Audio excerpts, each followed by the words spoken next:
Welcome back. Break پہ جانے سے پہلے عمران صاحب سے بات ہو رہی تھی ایجوکیشن کے حوالے سے. کچھ جتنی بھی سابقہ حکومتیں گزری ہیں انہوں نے ایجوکیشن اور ہیلتھ اس کے اوپر کوئی خاص توجہ نہیں دی. بڑا 2%, 2.5% جو ہے بجٹ رکھا ہے. اور جیسا کہ عمران خان صاحب نے تقریر میں کہا کہ 2.5 کروڑ بچے جو ہیں وہ اسکولوں کے باہر بیٹھے ہوئے ہیں. اور آپ یہ دیکھیں کہ جو خاص طور پر انٹیریئر کے اسکولز ہیں ان کی حالت تو بہت خراب ہے.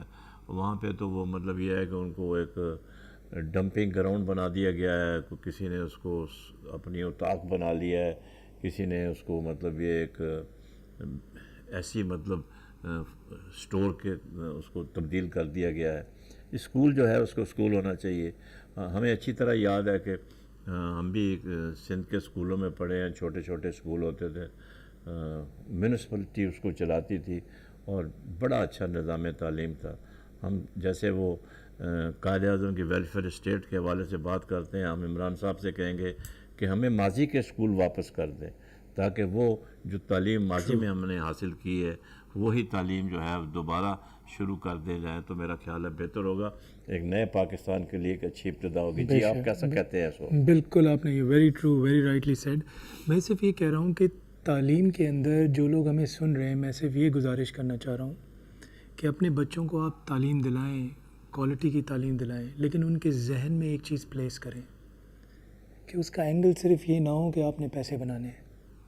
اس کا اینگل یہ ہو کہ آپ نے اس تعلیم سے کچھ سیکھنا ہے اور اس تعلیم کے سے کچھ اسکل ایکوائر کرنی ہے. اس تعلیم سے آپ نے اپنے ہورائزن کو کھولنا ہے. یہ بہت امپورٹنٹ ہے کیونکہ صرف کمرشل کر دینا تعلیم کو تو اس سے تو پھر بے رحم ڈاکٹر. یہ آپ نے لفظ کمرشل کا بڑا اچھا استعمال کیا. اس کی وجہ یہ ہے کہ پہلے ہم لوگ تعلیم حاصل کرتے تھے, ابھی تعلیم کو خریدا جاتا ہے کہ جتنے زیادہ پیسے لگائے ہوتے ہیں گھر بیٹھے آپ کو ڈگری مل جاتی ہے.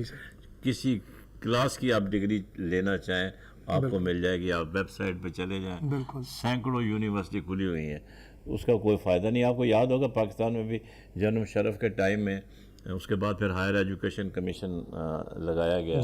مشروم کی طرح بنگلوں میں, گھروں میں یونیورسٹی کھل گئیں اور انہوں نے ڈگریاں بانٹنی شروع کر دی.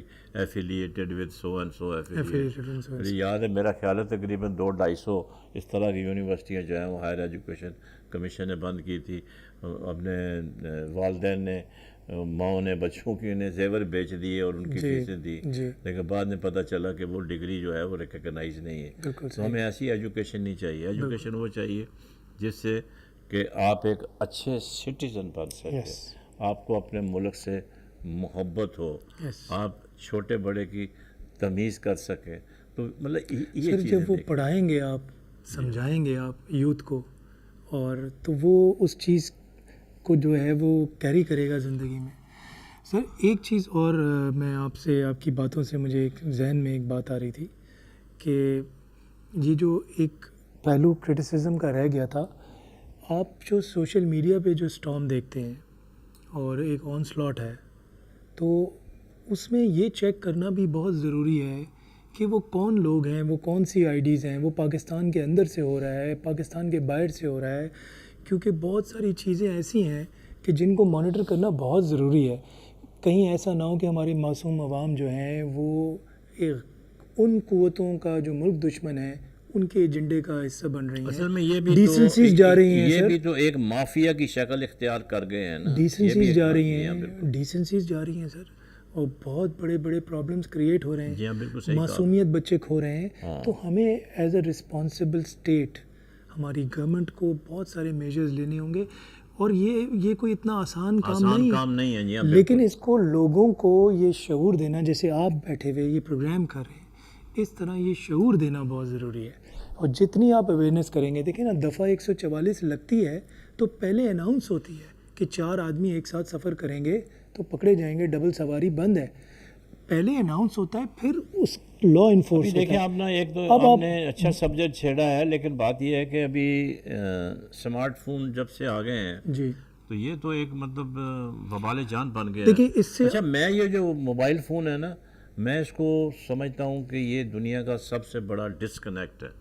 یہ ڈسکنیکٹ ہے, کنیکٹ نہیں ہے. ٹھیک, اس کی وجہ یہ ہے کہ آپ اپنی فیملی سے دور ہو گئے, اپنے ماں باپ سے دور ہو گئے, بالکل. ہیلو ہائی بھی آپ SMS سے کرتے ہیں, there is nothing social about it. Nothing social. اور آپ جو ہے مطلب آپ دیکھا ہوگا پہلے آپ خط لکھتے تھے, کبھی ٹیلی فون پہ بات کرتے تھے, ابھی ملتے تھے. جی ہاں ملتے تھے, ملتے بھی ہیں تو فون پہ لگے ہیں سب فون پہ الگ لگے الگ. ہوئے ہیں. آپ کسی کے گھر میں آپ اس کو ملنے چلے جاتے ہیں, وہ سب اپنا فون لے کے بیٹھے ہوئے ہیں, جو مہمان آئے ہیں ملنے ان کی طرف کسی کی توجہ ہی نہیں ہے. صحیح. مطلب یہ ایک تو ایسا اس کے ایتھکس سر, اس کے ایتھکس جو ہے ہمیں ایجوکیٹ کرنے پڑیں گے. ہم ٹیکنالوجی سے منہ نہیں موڑ سکتے, نہیں موڑ سکتے, لیکن ہمیں اس کے ایتھکس بھی ایجوکیٹ کرنے پڑیں گے کہ these are the norms to وہ کہ اس کو وہ کرنے کے لیے.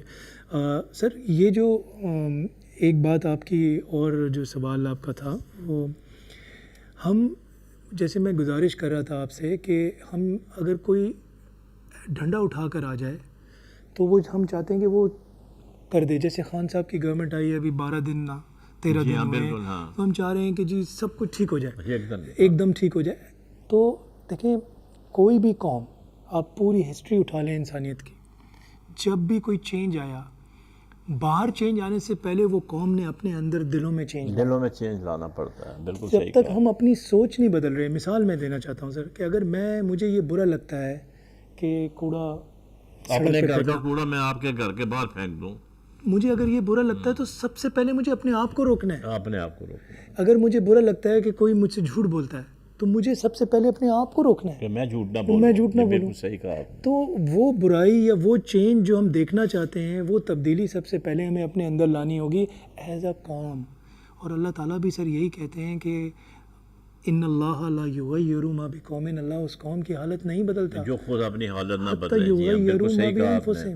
اچھا, ایک اور آپ نے دیکھا ہوگا کہ عمران خان صاحب نے حال ہی میں 30 تاریخ کو وزٹ کیا جنرل ہیڈ کوارٹرز کا, اور آپ نے دیکھا ہوگا کہ میں تو یہ سمجھتا ہوں کہ اس وزٹ کو میں اس کے اوپر ایک آرٹیکل بھی لکھ رہا ہوں, Discovery of civil and military relations. میں اس کا ہیڈنگ یہ رکھا ہے, بڑا انٹرسٹنگ اس کو میں نے کیا ہے.